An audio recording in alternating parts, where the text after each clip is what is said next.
All right, welcome back. Today, we're diving into a really fascinating, and for some, a very different way of looking at the Trinity. We're going to unpack a perspective that suggests its origins aren't found in church councils or earthly debates, but in a cosmic conflict that started way before humans were even in the picture. So let's just start with the huge question that this whole viewpoint is built on. What if a central core belief didn't start on Earth at all?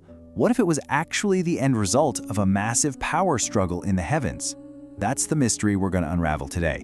It's a story of ambition, divine law, and a pretty clever strategy. Okay, part 1, an unthinkable ambition. Let's start at the beginning, with a desire so big that according to this view, it literally changed the course of cosmic history.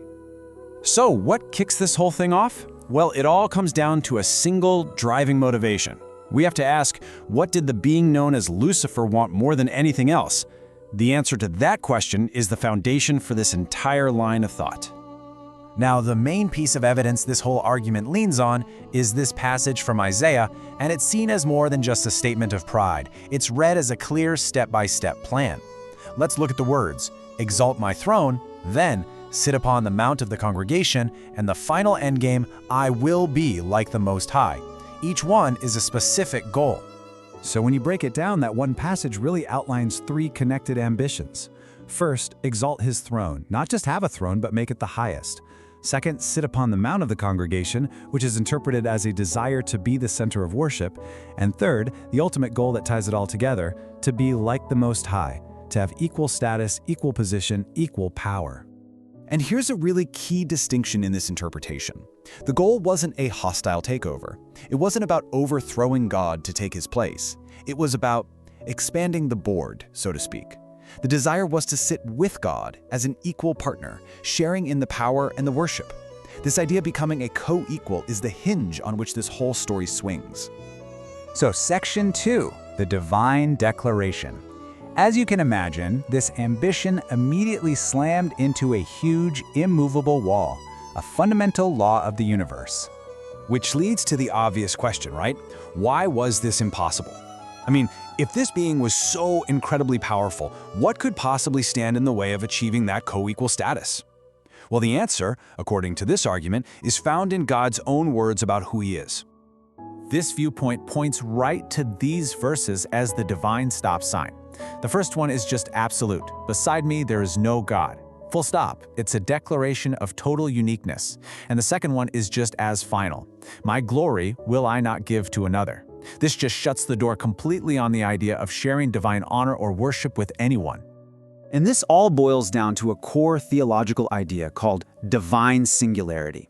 It's the concept that God is absolutely 100% unique, and his glory is non-transferable. It can't be shared. And that principle stands in direct, total opposition to this ambition for an equal partner. Okay, part 3, the inheritor of all. And here's where the conflict really ramps up. Because you see, there was already someone who had everything Lucifer wanted, not because he tried to take it, but because it was his by inheritance. This chart just lays out the central problem perfectly, side by side. Look at this.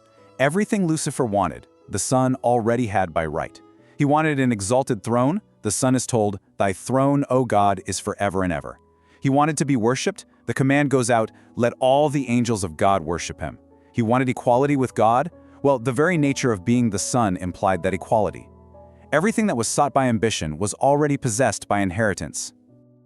All right, section 4, a pattern on Earth. Now the argument takes a really interesting turn. It starts looking for a physical clue, a symbol of this heavenly reality right here on Earth. So the question becomes, did God leave a model for us?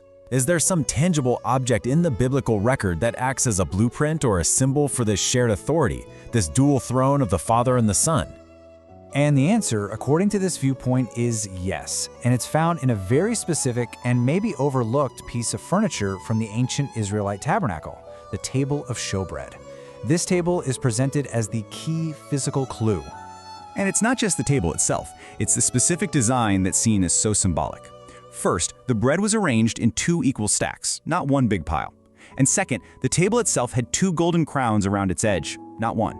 So, this duality, 2 stacks, 2 crowns, is interpreted as a direct, physical symbol of the dual authority of the Father and the Son. Okay, this brings us to the final part of the argument, the new strategy.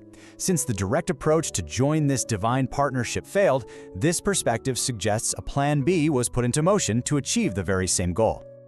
So let's just think strategically for a moment. If your goal is to be worshipped as a divine equal, but you're totally blocked from joining an established two-person partnership, what's your next move? You can't force your way in. What do? And here it is. This is the core thesis of this entire alternative view. The strategy completely shifted.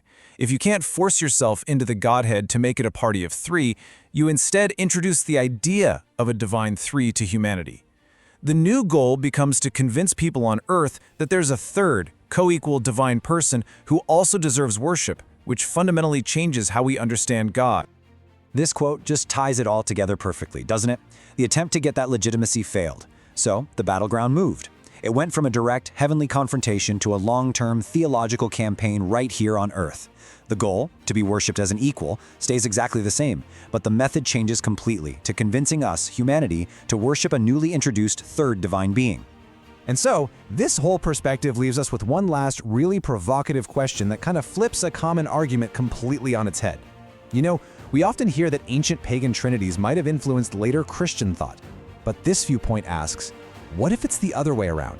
What if the idea of a divine three actually started with this pre-human cosmic conflict, and the pagan cultures were just unknowingly echoing a much, much older supernatural idea? It's a question that really makes you stop and think, and it sets the stage for where we're headed next.